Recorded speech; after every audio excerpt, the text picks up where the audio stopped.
पुण्याला घराला लगाम दिला आणि चला महाराज सुसाट निघाले. महाराज निघाले वाई प्रांतात घुसलेत, वाई प्रांत काबीज केला. महाराज सातारा प्रांतात गेले, सातारा प्रांत काबीज केला. महाराज पुढं वारंगीच्या खोरं गेले, खोरं जिंकले. महाराज कोल्हापूर प्रांतात गेले, महाराजांनी कोल्हापूर प्रांत काबीज केला. आणि 1 डिसेंबर 1659 ला महाराजांनी पन्हाळ्यावर भगवा फडकवला. म्हणजे महाराजांनी 20 दिवसात, फक्त 20 दिवसात 18 गड किल्ले आणि 200 किलोमीटरचा प्रांत महाराजांनी काबीज केलाय. महाराजांनी स्वतःचा संसाराने केलाय. महाराजांनी या स्वराज्याचा संसार केलाय. म्हणजे इतके सुसाट मावळे. अहो महाराजांनी महाराजांना मावळेही तसेच होते. एक मावळ्याची कथा. अहो कनेरागड नाशिकच्या भागात कनेरागड किल्ला आहे. पण विशेष सांगायचं एकच मला म्हणायचंय, कारण महाराजांच्या मावळ्यांना कुठलंही व्यसन नव्हतं. मावळे कधीही व्यसनाच्या आहारी जात नव्हते, म्हणून त्यांना स्वराज्य निर्माण झाले. मध्ये आताचे आमचे आपण मुलं बघा ना, आताचे आमचे मुलं म्हणजे ते एक सुभाषचंद्र बोस म्हणले होते, तुम मुझे खून दो मैं तुम्हें आजादी दूंगा. आणि आताचे आमचे कॉलेजचे मुलं म्हणतात, तुम मुझे तंबाखू दो मैं तुम्हें चुना दूंगा. म्हणजे आम्हाला व्यसनेतून नाही, आपण जे म्हणतो ना, आपली संगती चांगल्याची असली पाहिजे. संत संगती सदा घडो, सुजन वाक्य काणी पडो. म्हणून आपली संगती चांगल्याची आहे. ते पण तुम्हाला मुद्दा पुढे सांगणार आहे मी. कन्हेरागड आणि दिलेर खान चालून येतोय नाशिकच्या प्रांतामध्ये. त्या कन्हेरागड फक्त 700 मावळे आहेत.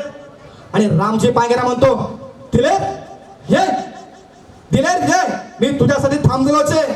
आणि दिलेर खान निघालाय 35,000ची फौज घेऊन त्या ठिकाणी चालून गेलाय. आणि इकडं मावळ्यांना आवाज दिलाय, मावळ्यांनो आपल्याला दिलेर खानाशी झुंजायचंय. लढेल त्याला सोन्याची कडी आणि पळेल त्याला चोळी बांगडी. काय घ्यायचं ते ठरवा. आणि मावळ्यांनी अशाच आवाज दिलाय, हर हर महादेवाच्या घोषणाने परिसर दुमून निघालाय. आणि तिकडून आता मुघलाचं सैन्य जोशात निघालाय. इकडं बी मावळे तयारच आहे. आणि युद्धाला सुरुवात झाली, घनघोर युद्ध लढाई सुरुवात झाली आहे. आणि लढत असताना अरे ते ओढून ते दिलेर काय म्हणतो, अरे रामजी तू माझ्याकडे ये, तू माझ्याकडे चाकरी कर. तू का त्या छत्रपती शिवाजी महाराजांची चाकरी करतोय. अरे त्याला रामजींना स्पष्ट सांगितलंय, अरे माझ्या महाराजांनी मला काय कमी केलंय म्हणून मी तुझ्याकडे येऊ, मला जहागिरी वतनदारी देतो तुला इकडे. अरे तुमचं मला काहीच नको, माझ्या राजांचा जीव तुम्हाला वाटतंय आमच्या राजांचा जीव गड किल्ल्यात आहे. अरे तुमचं चुकीचं आहे म्हणणं, आमच्या राजाचा जीव गड किल्ल्यात नसून मावळ्यात त्यांचा जास्त जीव आहे, सांगतोय रामजी पांगेरा त्यांना. आणि लढाईला सुरुवात झाली, घनघोर युद्ध सुरुवात झाले. रक्ताच्या चिलकंड्या, प्रेताचे ढीग पडतायत. अरे या 700 मावळे असे तुटून पडले का त्या दिलेर खानाचं 35,000 सैन्य पळत सुटलं. तो म्हणाला, या अल्लाह ये कैसा है मराठे, पत्तरों से खेलते. थांबला नाही. म्हणजे पहा, शिवचरित्रात या मावळ्याची नोंद आहे, पण आमच्या शालेय पाठ्यपुस्तकात या मावळ्याची नोंद नाही. रामजी पांगेरा नाव तुम्ही ऐकलं पण नसेल. म्हणजे आपण जे म्हणतो ना, परातभर मावळ्यांनी, चिमुटभर मावळ्यांनी परातभर या मुघलांचा पराभव केला. या राजाची नोंद त्या शिवचरित्रात आहे. म्हणून म्हणतो मी शिवचरित्र वाचा. कारण घासल्याशिवाय धार आणि या तलवारीच्या पाठीला, घासल्याशिवाय धार आणि या तलवारीच्या पाठीला, आणि शिवचरित्राशिवाय पर्याय या महाराष्ट्राच्या मातीला, या महाराष्ट्राच्या मातीला. रामजी पांगेरा का साधा नव्हता, पण रामजी पांगेराचा एका गड किल्ल्यावर लढाई करत असताना निधन होतं. आणि महाराज म्हणतात, अरे ते मला रामजीच्या घरी घेऊन चला. तो रामजी आपल्या लढाईमध्ये कामी आला, तो शहीद झालाय, मला त्यांच्या घरी घेऊन चला. आणि महाराज त्या ठिकाणी जातात आणि आवाज देतात, बाबा मी बाहेर उभा आहे, बाहेर या. आणि रामजीचे वडील 80 वर्षाचा म्हातारा त्या ठिकाणी असतो, वयोवृद्ध बाहेर येतो. कोण आहे तुम्ही. अहो आम्ही छत्रपती शिवाजी महाराज. आतमध्ये बोलवलं आणि सांगितलं, महाराज आम्हाला रामजी पांगेरा गेलायचं काही दुःख नाही, पण हा रूपाजी घ्या, हा सुद्धा स्वराज्यासाठी तुम्हाला काम येईल. आणि महाराजांनी काय केलं, ते एका गठोड्यामध्ये भरपूर सोना बिजा काय काय काय दिलं ते गेलं. आणि महाराज म्हणतात, महाराज निघाले. आणि त्या म्हाताऱ्याला वाटलं, अरे या महाराजांनी काय दिलं बघावं तरी. आणि बघितलं खोलून तर त्यामध्ये सोना पैसा आकडा भरपूर होतं. आणि त्या बाबांनी आवाज दिला, महाराज थांबा. आणि महाराज परत थांबले आणि बघितलं, महाराज हे कशा पाहिजे आम्हाला. महाराज म्हणालेत, तुमचा रामजी त्या देशासाठी लढला, तो शहीद झालाय, म्हणून तुम्हाला ठेवलंय. आम्हाला नकोय असलं. हा रूपाजी तुमच्यासोबत घेऊन जा. तर हा रुपाजी, जर हा रुपाजी तुमच्या याही लढाईमध्ये शहीद झाला तर हा 80 वर्षाचा माठारा सुद्धा समोर येईल. एवढी निष्ठा त्या विरोधा व्यक्तीची होती. म्हणजे लढण्यासाठी महाराज केव्हाही मावळे सज्ज होते.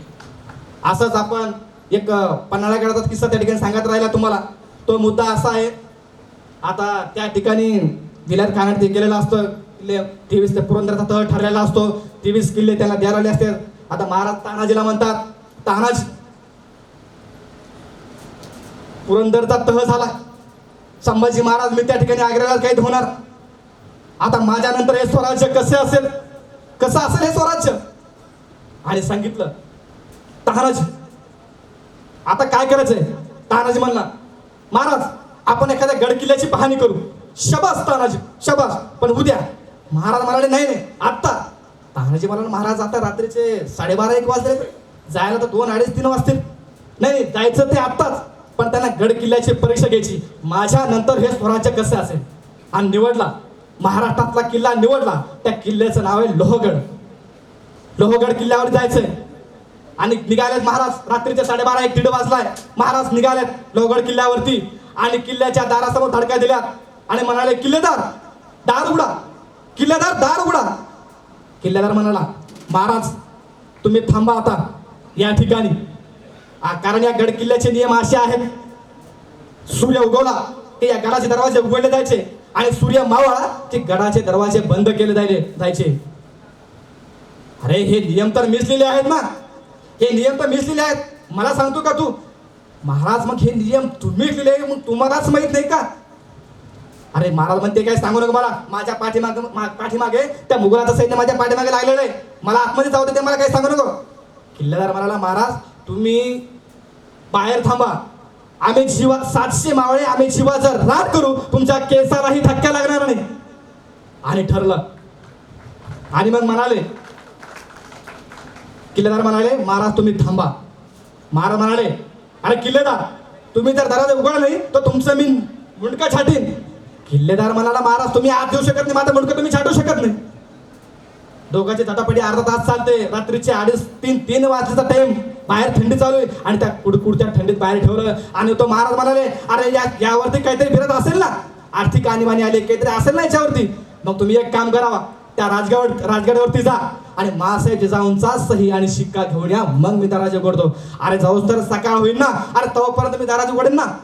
दोघांची झटापट 3-3:30-4 वाजता तरी तो दरवाजा उघडत नाहीये. अशातच सकाळ होती. गडाचे दरवाजे उघडले जातात आणि सकाळी किल्लेदार म्हणतो, महाराज तुम्ही रात्री मला म्हणले होते ही घ्या तलवार आणि माझा मुंडकं छाटा, पण मला त्या घटनेपुढे मला काही जाता नाही आलं. तुमची घटना अशी होती की सकाळी सूर्य उगवला की दरवाजे उघडले जायचे आणि मावळा बंद केला जायचा. आणि महाराजांनी त्या किल्लेदाराला उरास घेतलं. आणि जोपर्यंत तुझे मावळे उराशी आहेत, तोपर्यंत हे स्वराज्य